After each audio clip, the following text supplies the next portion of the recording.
saw the premiere of Jurassic World. And I was going to post something last night, but I decided I wanted to sleep on it, think about the movie for a little bit, and let it really digest before I said anything. And I've been reading a few things that my favorite critics have said. James Rolfe and Mike Matei absolutely loved it. Mike Matei said it was almost as good as the original. Doug Walker didn't seem to care too much for it, except for the ending, which I'll get to. I gotta say, oh god, it's better than the third. I think everyone is so stoked about the ending and how the movie ended that they kind of ignore everything else that happened in the rest of the movie.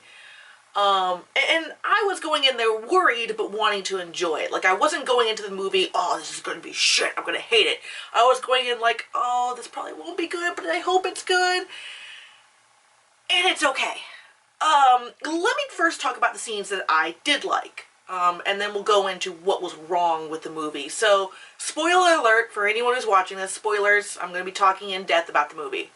One of my favorite scenes is the two brothers, the main kids. I don't even remember their names. That's how poorly this movie was written.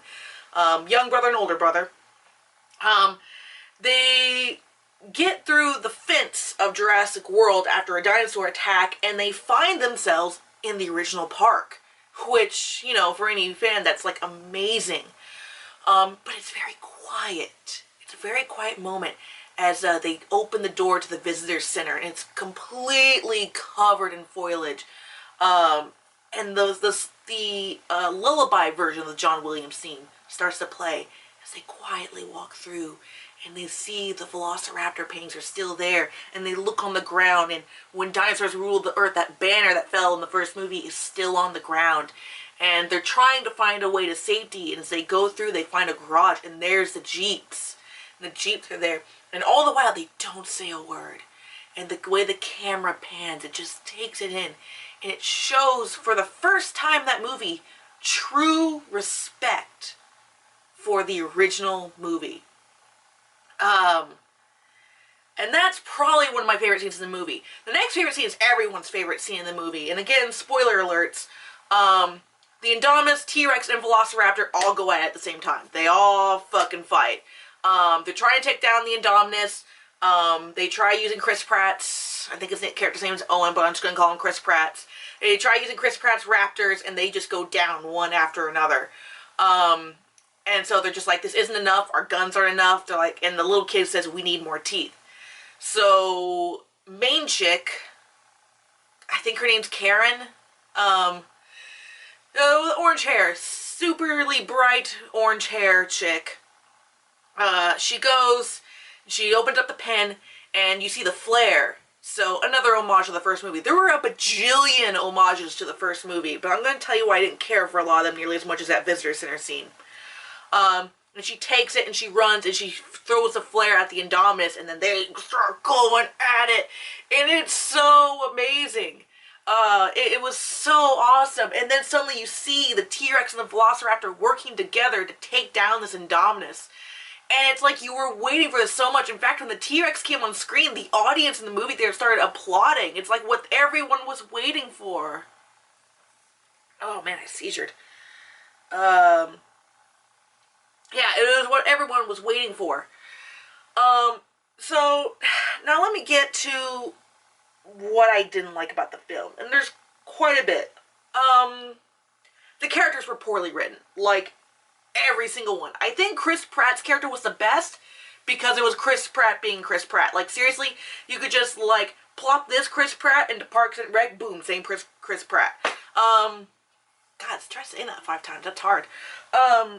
Yeah, I mean, he wasn't any different, but if you enjoy him, it's great.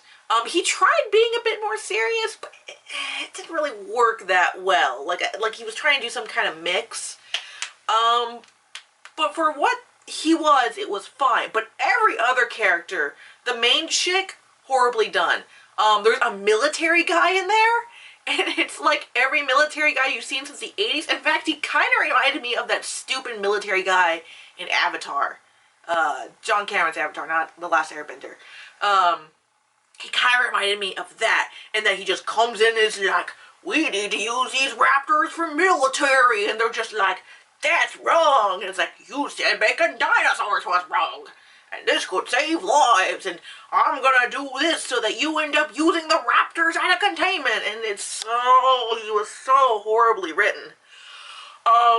The brothers were fine. I would have liked more interaction with them. When they are alone outside the park, that scene lasts for maybe 10 minutes. And I was reminiscing to Grant, Lex, and Tim, where in the first movie they're alone for so long and it causes for so much character development for Grant to get closer with the kids.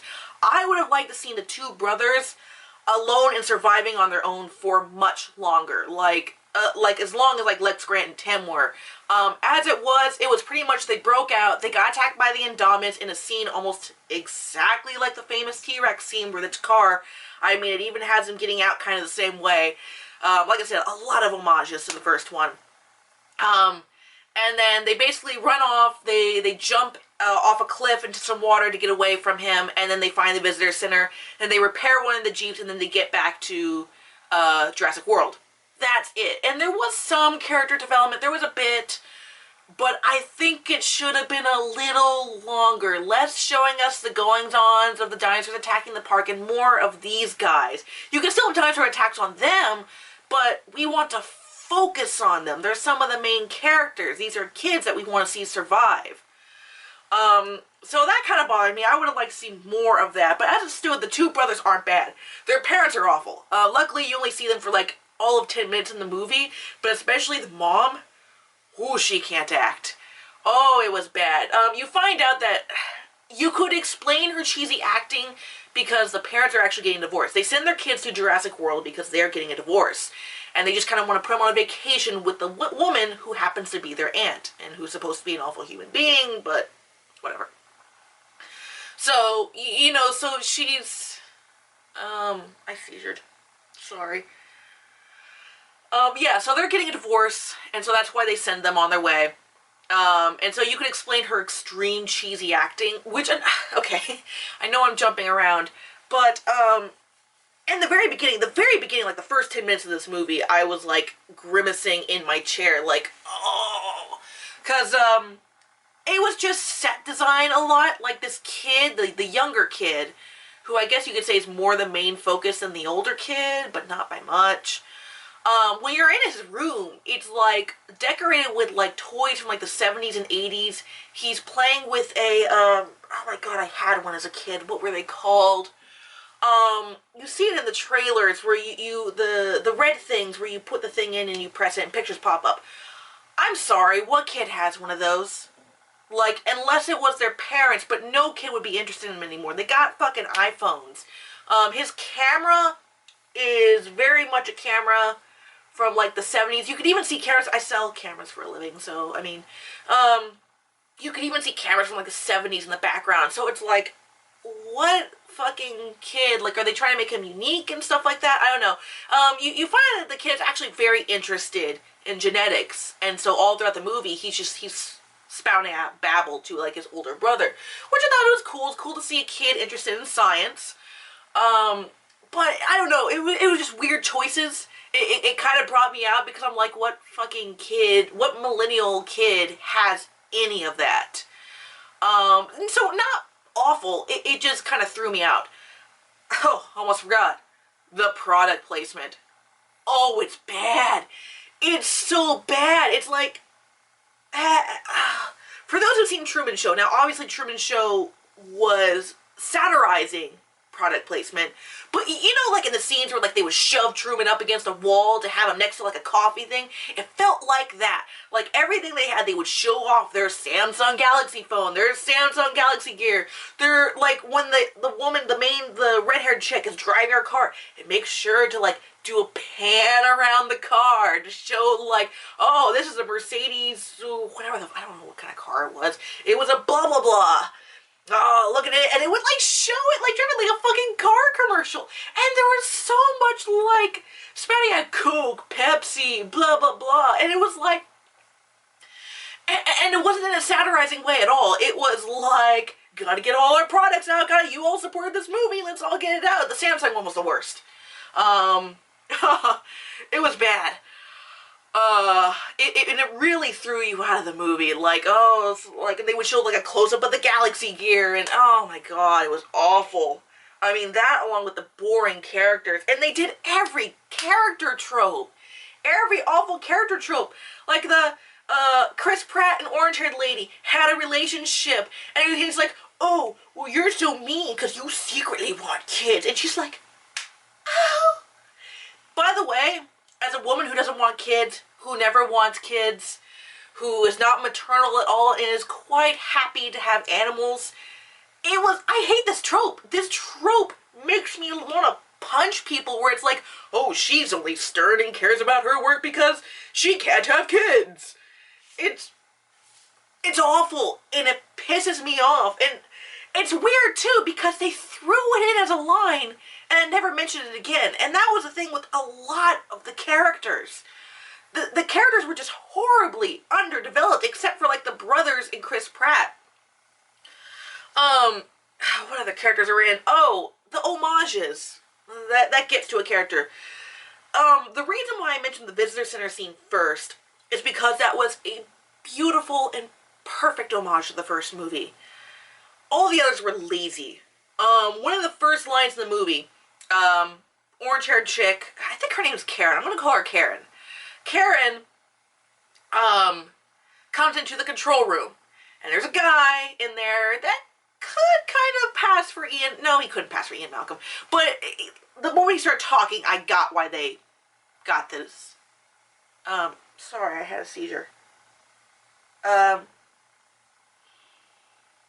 Anyway, she comes into the control room and she's like, how's everything going in here? And they're like, everything's fine. We had a Pachycephalosaurus on containment, but he's being brought back in.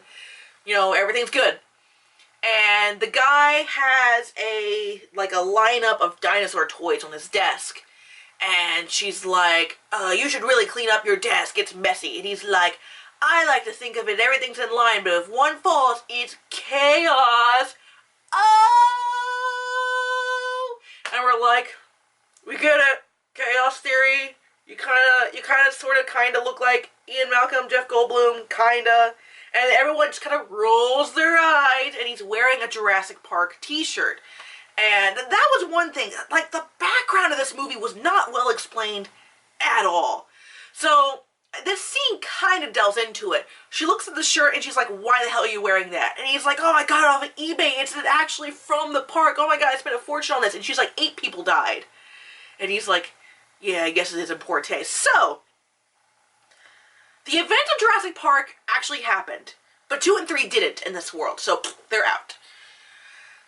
So, with what happened, and John Hammond saying in that movie, absolutely not, I will never open this park. How the fuck does this park exist? And they didn't go into it. Like, I could have missed something, but as far as I'm aware, nothing goes into it. And in fact, like, I couldn't understand how this park even came together because the military guy would kept going like, well, Engine's in control now, and this is Engine stuff. When, like, shit started hitting the fan, he wanted to go all military on the park. But I'm like, doesn't Engine control the park anyway? Isn't Jurassic World owned by Engine? You have the lab named after him. The lab was called Hammond Lab. There was a statue very reminiscent of the Walt Disney and Mickey statue. It was very much like that. You had that in the park. But I'm like, so did someone buy Jurassic World from Engine because of the bad publicity, but they still own parts of it? They didn't really go into it. And to me, in my head, for people who've seen the first Jurassic Park, this is pretty important. We want to know how the fuck this park got off the ground in the first place, and they just don't talk about it. And that kept boggling me for the entire time. It's like they're introducing all these horrible, half-written characters, and no one's explaining how the fuck this park is here and how Henry Wu is still working. Now, obviously, this goes off a movie Henry Wu, not book, where Henry Wu died in the book. And they very much, to their credit, made Henry Wu a lot more like his book counterpart, where his book version wanted to make fancy dinosaurs. He wanted to make dog-sized dinosaurs and sell them as pets. But there was something bothering me about his character in that entire movie, and I couldn't figure out what it was. He was barely in it again. I felt like he should have been far more of a focus than what they relegated him to. They more have made, like, the military guy the main bad guy. And just, like, sorry, I keep seizuring. Oh, what was I saying? Henry Wu. Yeah, I kind of felt like, he should have been more prominent. It turns out he made the Indominus Rex because this Indian guy, who I can't remember his name, and oh my god, his exposition was the worst. The dialogue in this movie is awful. It is awful. But anyway, this Indian guy, who I guess is either above Karen or below her. I think he's above her. That's another thing they don't explain. They don't explain... Well, obviously Karen is a major part in the park. She's a big deal. But I don't know, like, what she is in the park. Does she own it? Does she run it? Is she the PR person? Same for the Indian guy. I know, obviously, he went to Henry Wu to talk about making the Indominus, so he goes to the lab people and say, hey, we want this, this, and this. Obviously, Henry Wu makes them. But he... like, who he is, though. Like, I mean, who was the Indian guy? And the Indian guy was, oh my god, his dialogue was awful. They, like, hammered in, like, his character tropes in, like, one line of dialogue. And I honestly can't remember what he said. It was some hammy shit where he's like, are the people in the park having fun? And she's like, well, percentiles are up this much and blah, blah, blah, blah. You know, hammering in that stupid workaholic bullshit and giving her no personality other than that.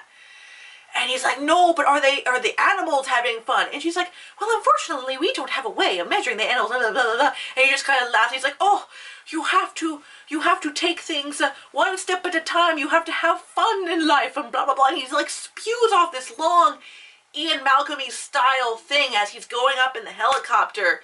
And she just stares at him like, what? What are you speaking? She doesn't say that, but, like, that's her fucking character. You know, I would have much rather her be just an awful human being. Like, when all this shit's going down the Indominus and they're just like, we need to go shoot this Indominus. And she's like, no, get the cattle prods and whatever, you know, take it down, non-lethal force. She completely forgets her nephews even exist and that they're somewhere in the park until later on. And, you know, that can be a great turnaround, but it's hard to explain, but her character was just horribly written. And then they force a romance in with Chris Pratt and her, and it's awful.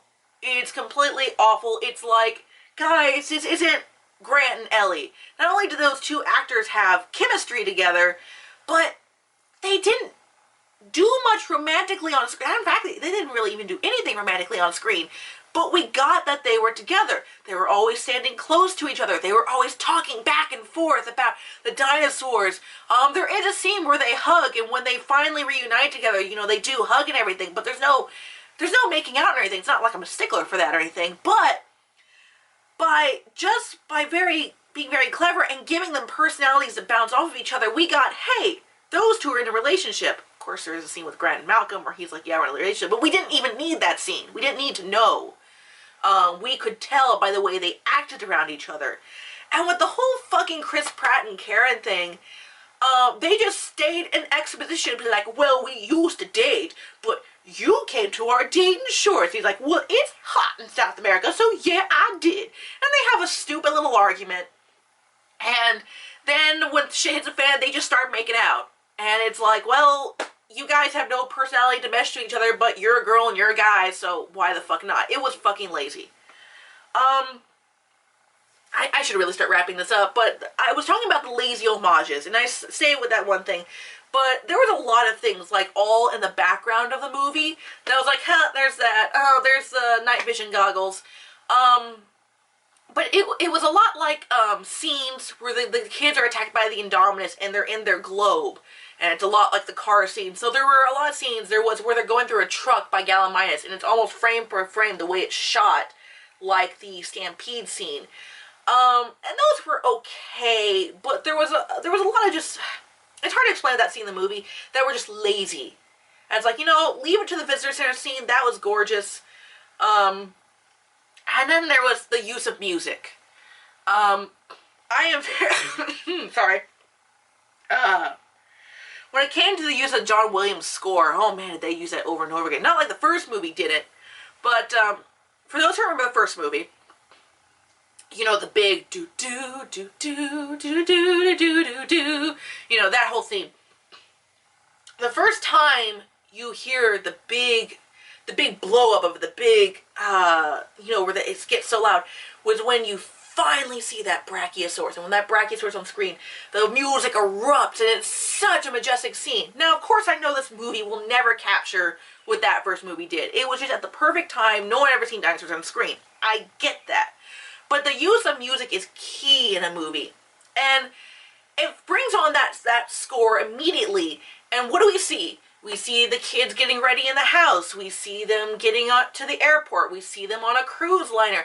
And then the music erupts when the island comes into view. It was just very underwhelming. It was just a very underwhelming use of the score. Later on in the movie, I don't remember what scene, they used the score perfectly. But at that point, I was like, well, you kind of already ruined it. And I know this might be a stickler. I'm sure a lot of you guys are like, really, Mel, you're complaining about the music. But I don't think a lot of people realize how much music affects a movie and how much you can really get hyped up at certain scores. And so I felt that they used a lot of John Williams' original music wrong. I felt they used it at a very underwhelming moment, and they reused a lot of the same theme. Obviously I can't hum it, but there's this one score that they used over and over again, oftentimes when there was a close-up of a dinosaur.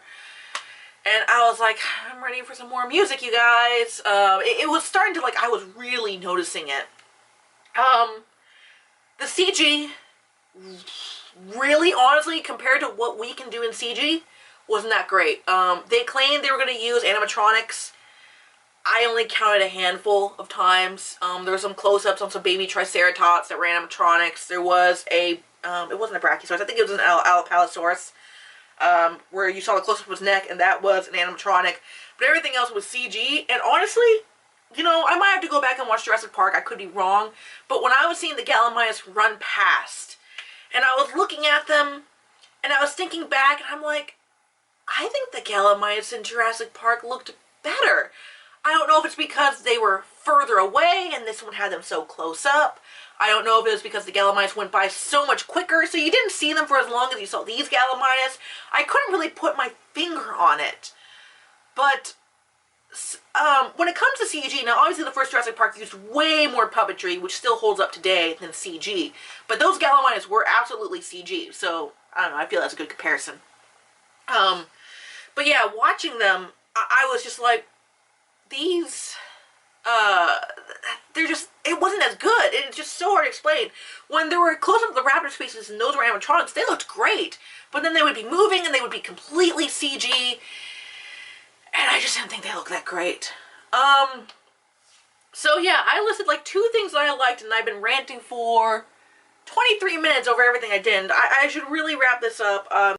Okay, my camera cut off on me. Sorry. So there's going to be a strange jump cut.